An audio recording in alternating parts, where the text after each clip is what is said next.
saat ini seperti apa Pak progresnya dan mungkin tantangan ya dari Anda sendiri sebagai Menko Pangan untuk menjawab dan mencapai swasembada pangan? Iya, sebetulnya hambatan utama itu aturan-aturan kita yang rumit.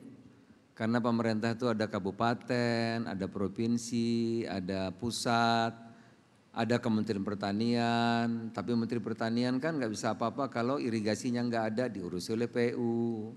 Ya kan, PU ada, Menteri Pertanian ada, pupuknya diurus BUMN. Nah jadi kalau BUMN-nya nggak connect, ya pupuknya nggak ada, produksinya rendah gitu. Ya kan? Nah kalau ini sudah selesai semua, bupatinya nggak mau urusan, ya gol bunuh diri kita gitu. Ya, jadi ini memang mungkin itulah dibentuknya Menko Pangan ya. Yang dulu belum, Jangan Pak Harto ada, ini baru ada Menko Pangan sehingga kita bisa mengkoordinasi dengan cepat ya. Dan ini ya tanda buktinya berhasil gitu. Jadi yang rumit tadi itu kita sederhanakan dan alhamdulillah itu bisa berhasil. Saya kira begitu, Sarifah. Oke, baik, dan tadi ditekankan sekali lagi kuncinya adalah koordinasi ya Pak ya, makanya ada Kemenko Pangan. Ya bayangkan kalau ini punya aturan, di sini BUMN punya aturan, PU punya aturan, Pertanian punya aturan, Perdagangan punya aturan, Bupati punya aturan, Gubernur punya aturan, Mendagri punya aturan, masing-masing ngunci, nggak bisa jalan. Nah ini kita putus. Minta satu saja, Impres, selesai. Tapi boleh digambarkan Pak, sebetulnya under Kemenko Pangan sendiri itu apa saja kementerian lembaga tadi disebutkan lingkungan hidup dan kehutanan masuk ya Pak? Saya mengurusi tentu pangan ada di Kementerian Pertanian, kelautan juga luas sekali ya. Kemudian lingkungan juga banyak sekali. Ini saya baru menyelesaikan sampah Bapak-bapak. Bapak-bapak kalau dengar sampah itu kan itu apa sampah? Itu urusan pemerintah. Tidak, sampah itu urusan kita semua. Dan sampah itu yang menggunung itu. Kenapa bisa begitu? Itu tadi. Ada DPRD persetujuan, ada persetujuan bupati, ada kalau 2 kabupaten persetujuan gubernur, harus menteri keuangan, harus menteri lingkungan, harus menteri SDM. Innalillahi. Pengusahanya itu begitu sampai udah ngos-ngosan, habis uangnya sudah. Oke, baik. Nggak bisa gitu. Nah ini kita selesaikan. Saya minta sama Bapak Presiden, Pak ini begini kita pangkas ini. Setahun kalau nggak selesai Pak, jangan saya tugas. Contoh case-nya Pak Zulhas. Misalnya ya sampah. Jadi kalau sampah itu kan kalau kita mau mendidik, edukasi penting. Tapi kalah cepat sama pertumbuhan penduduk, pertumbuhan ekonomi.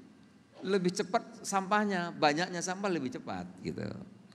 Nah tentu itu oke, bagus. Kita mau ada investor mau tadi ngelola sampah.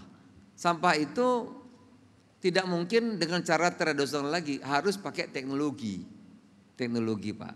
Sampah diubah jadi listrik, maka dia bisa bersih. Nah kalau itu bisa. Tentu masalahnya kan karena dia energi terbarukan tarif. Kalau PLN itu kan 8,5 sen. Oke, pemerintah pusat subsidi sampai 13,5 sen. Sisanya tanggung jawab pemerintah daerah. Maka disebut tipping fee, ya. Nah, untuk pengusaha untuk dapatkan pekerjaan ini, maka dia harus melobi DPRD. Karena nanti diputuskan DPRD. Bayangin urus sama DPRD. Nanti kalau DPRD-nya udah setuju, maka bupatinya harus setuju juga. Kan 2. Ya kan?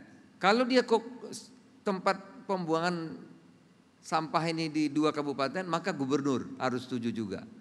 Anggap udah selesai di sini. Udah berbulan-bulan bertahun-tahun selesai, dapat surat setuju.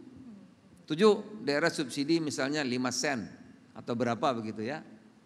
Nanti pengusahanya harus ke Menteri Keuangan. Mulai dari bawah ngelobi lagi. Karena 8,5 harus dilobi nanti bisa berapa subsidinya. Ya sekarang ketemu sampai 13,5.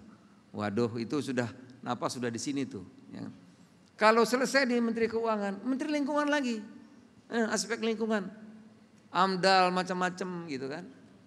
Anggap juga selesai, itu selesai juga. Lapor lagi Menteri SDM, karena yang ngasih izin Menteri SDM. Menteri SDM biasanya yang diuruskan minyak, apalagi batu bara, nikel, ini sampah. Ah, apa itu sampah? Lama Pak naiknya. Lama lagi. Kalau kelar dari SDM kasih izin, harus PLN yang belikan. PLN bilang, lu kan urusan Anda sama saya. Ya, kita mulai baru lagi. Mulai baru lagi. Pak udah tenggelam, 20-an tahun enggak ada. Selama 20 tahun baru satu di Surabaya. Solo aja enggak jadi-jadi, Solo. Itu pun baru yang RDF Pak, yang sederhana. Kalau RDF itu masih sisa, jadi dia akan dibakar lagi, dipisah, pisahannya itu yang kering dikasih ke pabrik semen, dibeli oleh pabrik semen, dibakar, campur batu bara, sisanya bisa jadi batu bata. Tapi masih sisa, masih bisa, nyisakan sisa banyak gitu. Tidak menyelesaikan soal, tapi lumayan. Nah, yang bisa menyelesaikan itu insinerator, bakar Pak, itu selesai bersih. Tapi kalau seperti ini tadi nggak akan jalan. Apa jalan keluarnya? Ya jalan keluarnya saya potong. Sudah. Ada 3 perpres kita jadikan 1. Nah kalau ini sudah disetujui, Presiden sudah setuju, cukup SDM keluarkan izin, langsung investornya ketemu PLN, tarif 18 sampai 20, selesai sudah. Udah Pak. Nah, itu berunding 2 bulan, 3 bulan selesai gitu. Sama dengan pupuk kemarin itu. Pupuk itu bisa 6 bulan baru selesai, ini bisa seminggu selesai.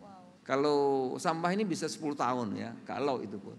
Nah kalau ini kita persingkat menjadi mungkin 2 bulan 3 bulan bisa selesai. Itulah saya kira hambatan kita, ini contoh. Kalau yang seperti ini kita potong, maka kita bisa melakukan sesuatu yang lebih cepat. Oke. Kalau koordinasi dari pusat ke daerah seperti apa Pak Zulhas? Ini koordinasinya itu kalau Pak Mendagri itu tiap Senin komunikasi nggak ada masalah. Cuman kan ngikat, ya ada peraturan mengenai otonomi daerah, ada masing-masing punya aturan. Aturan itu yang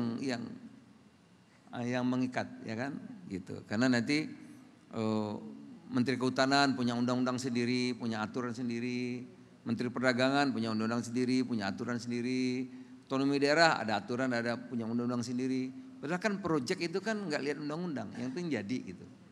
Nah ini yang kita bikin sederhana ya. Begitu juga nanti hubungan dengan para pengusaha. Kalau saya prinsip perusahaan maju, kalau pengusaha itu maju, dia bayar pajak, dia juga memperluas usahanya, nyerap tenaga kerja gitu ya. Tapi kalau pengusahanya dipersulit, ya dia nanti usahanya jadi sulit, untungnya turun, perusahaannya tutup, pajak kurang, tenaga kerja berhenti kan gitu. Jadi ini perlu satu ekosistem yang saling mendukung. Baik.